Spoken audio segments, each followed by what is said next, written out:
আমরা দেখব যে কিভাবে হোস্টিংজারে আমরা অন্য জায়গায় কোথাও আমার যদি ডোমেন পারচেস করা থাকে, তো আমি চাইছি ধরুন আমার অন্য কোনো সাইট জায়গায় অন্য কোনো ইমেল দিয়ে আমার একটা ডোমেন পারচেস করা আছে।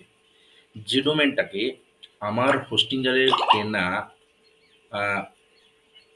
হোস্টিংয়ে আমি সেটাকে মুভ করতে চাইছি। অর্থাৎ ধরুন এটা আমার ওয়েব হোস্টিং আমার কেনা আছে। আমার আরেকটা ডোমেন কেনা আছে আলাদা ইমেল অ্যাড্রেসে যেখানে কোনো হোস্টিং নেই। তো আমি চাইছি এখন সেই ওয়েব ওয়েব হোস্টিংটা যেটা রয়েছে আমার এটা এখানে আমি ইম্পোর্ট করতে। তো আমি কিভাবে সেটা ইম্পোর্ট করব? তো আমি তার জন্য কি করেছি, প্রথমে আমি দেখাই, আমি প্রথমে ব্যাকে যাই। আমি ডাইরেক্ট হোস্টিংজার খুলে নিয়েছি। ঠিক আছে? হোস্টিংয়ে আমি লগ ইন করে নিলাম। তো লগ ইন করার পর আমার এটা ড্যাশবোর্ড দেখাচ্ছে। এখন এই ড্যাশবোর্ডের মধ্যে আমি ইম্পোর্ট করতে চাইছি আমার পুরোনো অংশটাকে। তো আমি এখানে ডোমেনে গেলাম। এখানে দেখুন ৩ টা অপশন আছে। কোথা থেকে গেলাম? না, এখানে একটা অপশন রয়েছে ডোমেন। এই যে ডোমেন বাঁদিকে হোস্টিংজার প্যানেলের মধ্যে ডোমেনটাকে যখন আমি ক্লিক করলাম, এটা আমাকে ড্রপ ডাউন মেনুতে ৩ টা অপশন দিল। ডোমেন পোর্টফোলিও, গেট এ নিউ ডোমেন, ট্রান্সফার। তো আমি নতুন ডোমেন কিনতে চাইলে এখান থেকে কিনতে পারি, কিন্তু আমি করব ট্রান্সফার। মানে আমি কি করব, যে ডোমেনটা আমি কিনেছিলাম সেই ডোমেনটাকে ভেতরে নিয়ে আসবো। তো আমি এখানে করলাম ট্রান্সফার। ট্রান্সফার অপশন এখানে দিচ্ছে start with a new domain transfer, transfer a domain you have register elsewhere, যে আপনি অন্য কোথাও রেজিস্টার করেছেন, or move or a domain to another hosting account, বা আপনি অন্য জায়গায় নিয়ে যেতে চাইছেন। আমি কি করতে চাই, ট্রান্সফার টু হোস্টিংয়ার আমি করতে চাইছি, বা মুভ টু অ্যানাদার অ্যাকাউন্ট, দুটো অপশন রয়েছে। করতে চাইছি, আমি ট্রান্সফার করতে চাইছি। কোথায়?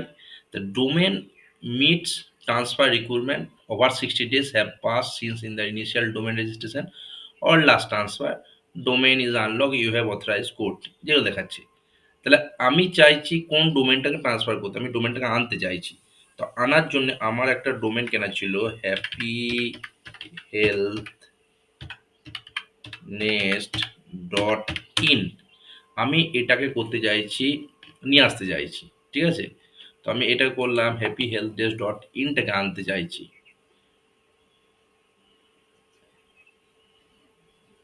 দেখুন, ডোমেন ইজ অলরেডি রেজিস্টার্ড এর হোস্টিংয়ার, এটা হোস্টিংয়ার অলরেডি রেজিস্টার করা আছে। তো আমি চাইছি যে এই রেজিস্টারটাকে আমি দেখাই। প্রথমে কি করলাম, আমি হোস্টিংয়ারে গিয়ে আমাদের মেন অ্যাকাউন্ট যেটা দিয়ে আমার লগ ইন, মানে আমার ডোমেনটা কেনা ছিল, আমার ডোমেন কেনা ছিল অনলাইন পাঠশালা দিয়ে। তো আমি অনলাইন পাঠশালা দিয়ে আমি লগ ইন করে নিলাম। লগ ইন করার পর এই ভেরিফিকেশন করবে এবং আমাকে আমার হোস্টিংয়ারে নিয়ে যাবে। তো যখনই আমাকে হোস্টিংয়ারে এখানে নিয়ে গেল, নিয়ে যাওয়ার পর এখান থেকে আমাকে কি করলো, সেনেট দেখুন ট্রান্সফার হচ্ছে। কোথা থেকে? না, যখন মেন ড্যাশবোর্ডটা খুললো, মেন ড্যাশবোর্ডের যে প্যানেল, এখানে হোম, ওয়েবসাইট, ডোমেন, ডোমেনের জায়গায় একটা অপশন আছে ট্রান্সফার। আমি করে দিলাম ট্রান্সফার। তো আমি কি করব, এখানে ট্রান্সফার, এই ট্রান্সফার অপশনে রয়েছে, আমি কি করব, ট্রান্সফার টু হোস্টিংয়ার। আমি কি করবো, এটাকে হোস্টিংয়ার ট্রান্সফার করে দেবো। ট্রান্সফার টু হোস্টিংয়ার করব। আমি কি করব, এখানে enter a domain for transfer.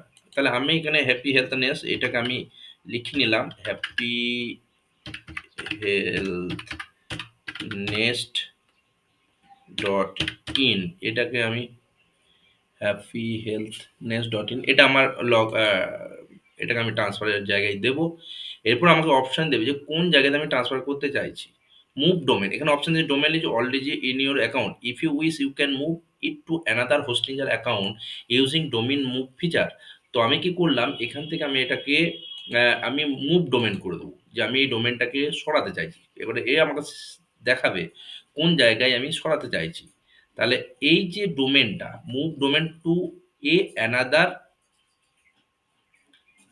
হোস্টিংয়ার account, এটাকে আমি আলাদা জায়গায় করতে, this feature allows you to transfer your domain name to another Hostinger account. তাহলে আমি প্রথমেই দেখিয়েছি যে আমার আরেকটা হোস্টিংয়ার অ্যাকাউন্ট আছে, যে এটা আমার একটা হোস্টিংয়ার অ্যাকাউন্ট। দেখুন, এটাতে আমার কিন্তু প্রিমিয়াম ওয়েব হোস্টিং, এটাতে আমার হোস্টিং আছে। আমি চাইছি এই ডোমেনটাকে ট্রান্সফার করে আমার নিজের নামে যে হোস্টিংটা কেনা আছে প্রিমিয়াম ওয়েব হোস্টিং, আমি সেই জায়গায় ট্রান্সফার। তো আমি কি করবো, সেটাকে মুভ করতে চাইছি। এবার আমার ইমেল অ্যাড্রেস চাইছি। তো তো আমার যে ডোমেনটাতে আমি ট্রান্সফার করতে চাইছি তার যা ইমেল অ্যাড্রেস আমি এখানে দিয়ে দিলাম। আমার ইমেল অ্যাড্রেস এইটা। তাহলে আমার এই ডোমেনটাকে আমি মুভ করতে চাইছি এই ইমেল অ্যাড্রেস যেটাতে আমার হোস্টিংটা কেনা আছে। এটা করার পর এটা আহ, কি বলছে, after the domain is move to another account a transfer lock will be enabled for 10 days। তাহলে আমি করে দিলাম কনফার্ম, আমাকে 10 দিনের জন্য এটাকে করে দেবে কি, লক করে দেবে। A request to move the domain was sent to the Hostinger account associate with P Bohra 2021 at the rate and account owner must approve the request to complete the domain move. ঠিক আছে। তো আমি দেখুন আমার আমার যে সমস্ত জায়গায় আমার ছিল, মানে আমি এই জায়গাতে নিতে চাইছি। ঠিক আছে। তো এখানে আমার একটা রিকোয়েস্ট চলে আসবে। দেখুন এখানে আমার যে ডোমেনগুলো রয়েছে, ডোমেন পোর্টফোলিওতে আপনাকে যদি দেখাই তাহলে আপনারা বুঝবেন যে ডোমেন পোর্টফোলিওতে আমার কিন্তু আছে কি, ডিজিটেক বাংলা আছে, ডিজিটাল পাঠশালা ডট ইন আছে, digital Bangla dot com, online পাঠশালা প্রশান্ত ডট কম। তাহলে এইগুলোতে কিন্তু কোনো জায়গাতেই আমার কিন্তু যে ডোমেনটা আমি ট্রান্সফার করলাম সেটা নেই। তাহলে এরপর আমাকে কিন্তু একটা দেখুন রিকোয়েস্ট দিয়েছে যে review your domain move request, A request to move happy health nest dot in to this hosting your account was submitted, choose if you want to accept or decline it। তাহলে আমাকে কোথা থেকে এই request পাঠালো, যে ডোমেনটাতে আমার registered করা ছিল সেই ডোমেন থেকে ট্রান্সফার আমাকে রিকোয়েস্ট দিল। এবার আমি এটাকে যখন অ্যাকসেপ্ট করে নেবো, এটা কিন্তু আমার ডোমেনের মধ্যে, আমি এখানে অ্যাকসেপ্ট করে নিলাম। You are about to accept a request to happy health nest dot in to move moved to your account, আমি করে দিলাম কনফার্ম। তাহলে কি হলো, যখনই আমি কি অ্যাকসেপ্ট এবং কনফার্ম করে নিলাম, তাহলে দেখুন এখানে আমাকে বাদবাকিগুলো চাইছে। আহ, এটা আমি পার্সোনাল রাখলাম, নেক্সট স্টেপে গেলাম। আমার যা আছে থাক, এখানে যেমন আছে সমস্ত কিছু থাক। আমার ফোন নাম্বার এখানে দিয়ে দিলাম, আমার যেটা ফোন নাম্বার 239329। তাহলে আমি করে দিলাম ফিনিশ রেজিস্ট্রেশন। আচ্ছা, এখানে ওয়েস্ট বেঙ্গল আমাকে দিতে হবে, প্রভিন্সটা আমি ভুল করেছি দিইনি। এরপর দেখুন আমার হয়ে গেল আমার ফিনিশ রেজিস্ট্রেশন। তো I understand that incorrect details may lead to domain suspension providing incorrect, ঠিক আছে। তো আই আন্ডারস্ট্যান্ড, আমি করে দিলাম কমপ্লিট। এটা মুভ করে নিচ্ছে ডোমেনটা।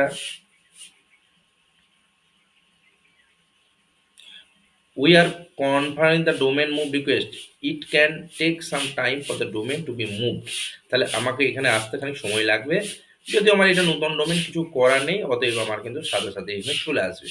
তাহলে দেখুন এই ডোমেনটা কিন্তু এখন এখানে কিছু শো করছে না, এটা কিন্তু আমার এখানে শো করবে। তাহলে হ্যাপি হেলথনেস ডট ইন আমার এখানে চলে এলো। তাহলে এখানে কি বলছে, to transfer pending domain move email confirmation to happy healthness dot in another occur, we will send confirmation email to both original and new account email, simply click the confirmation link in each email to complete the domain move। ওকে। আমাকে বললো যে আপনার যে পুরনো email এবং নতুন email দুটোতেই একটা ইমেল কনফার্মেশন গেছে। আমাকে ইমেল কনফার্মেশনে গিয়ে আমাকে এটাকে কি করতে হবে, আমার যেটা এটাকে অ্যাকসেপ্ট করতে হবে। তো আমি গেলাম আমার পুরনো ইমেল যেখান থেকে আমি ট্রান্সফারটা করলাম, সেখানে আমাকে একটা রিকোয়েস্ট পাঠিয়েছে, দেখি কি রিকোয়েস্ট দিয়েছে। এখন এখানে দিয়েছে কনফার্ম রেজিস্টার চেঞ্জ, এখানে দিয়েছে ওকে। এখানে আমাকে দিয়েছে, আমি করে দিলাম অ্যাকসেপ্ট। অ্যাকসেপ্ট করার সাথে সাথে register change has been verified successfully. যখন আমি অ্যাক্সেস করে দিলাম ইয়েস, দেখুন এখানে কি হয়েছে, এটাকে আমি যদি রিফ্রেশ করি দেখুন এটাতে হয়ে যাবে। আর ওকে, আমাকে এখানেও গিয়ে আমাকে চেঞ্জ করতে হবে। তো আমি সেটাকেও করে নিচ্ছি, অ্যাকসেপ্ট করে নিচ্ছি, দেখে নিচ্ছি দুটো জায়গাতেই আমাকে অ্যাকসেপ্ট করতে হবে। আচ্ছা, এখানেও আমার দেখি ইমেল অ্যাড্রেসটাতে কি দিয়েছে, ইমেলে আমার কিছু অপশান দিয়েছে কিনা। যদি দেয় তাহলে ইয়েস করে দেবো, তাহলে আমার ওটা ট্রান্সফার হয়ে চলে আসবে। আমার এখানে কনফার্ম রেজিস্ট্রেশন আমি এখানে করে দিলাম ইয়েস, দেখুন অ্যাকসেপ্ট করে দিলাম। তা দুটো থেকেই অ্যাকসেপ্ট করে দিলাম, একটা হচ্ছে যে ইমেল থেকে আমাকে ডোমেনের রিকোয়েস্ট পাঠালো সেটাতেও হলো, আর যে জায়গাতে আমি নিতে চাইছি সেই জায়গাতেও। তাহলে এই জায়গাতে এবার দেখি ডোমেন পোর্টফোলিওতে আমার ডোমেনটা এসছে কিনা। এটা কিছুক্ষণ সময় লাগবে, মেবি আধ ঘন্টা থেকে 2 দিন 3 দিন পর্যন্তও লাগতে পারে। এখানে domain move completed for happy health nest, দেখুন এখানে চলে আসার কথা, তার মানে ও কিন্তু আমাকে কিছুক্ষণের মধ্যে চলে আসবে। Domain move has been completed and will appear on this list in a couple of minute, আমাকে কিছুক্ষণ সময়ের মধ্যে কিন্তু এখানে শো করবে। তো আমি আবার দেখে নিয়ে রিফ্রেশ করে এসছে কি না, আমি আবার রিফ্রেশ করে দিই, বা 5 থেকে 10 মিনিটের মধ্যে এটা চলে আসার কথা, যেহেতু হোস্টেঞ্জার থেকে হোস্টেঞ্জার এটা ট্রান্সফার করেছি, অতএব এটাতে সময় নেওয়ার কথা নয়। এই দেখুন চলে এসছে। তা দেখলেন এখনই আমার এটা ছিল না, এখন আমার এটা কমপ্লিট হয়ে গেছে। তো এইভাবে আমরা কোনো একটা পুরনো ডোমেন থেকে আমাদের আহ, যদি আমরা চাই যে আমাদের ডোমেনটাকে আমার অন্য কোনো অ্যাকাউন্টে ট্রান্সফার করতে, ইজিলি আমি করতে পারবো। তো করতে থাকুন, কোনো যদি অসুবিধা থাকে আমাকে মেসেজ করতে পারেন, যদি কোনো রকম হেল্প করতে পারি। আপনারা নিচে কমেন্ট বক্সে কমেন্ট করতে পারেন, আর আমাদের চ্যানেলটাকে সাবস্ক্রাইব করে রাখতে পারেন এরকম ভিডিও পাওয়ার জন্য। আপনাদের কমেন্ট লিখতে পারেন আপনারা কী ধরনের ভিডিও চান, যাতে করে আমরা সেই ভিডিও আপনাদের কাছে আনতে পারি। ধন্যবাদ এই চ্যানেলে থাকার জন্য, এবং আশা করি আমরা একটা নতুন প্রবলেম সলভ করতে পেরেছি। ডিজিটেক বাংলার পক্ষ থেকে অশেষ ধন্যবাদ। Thank you very much.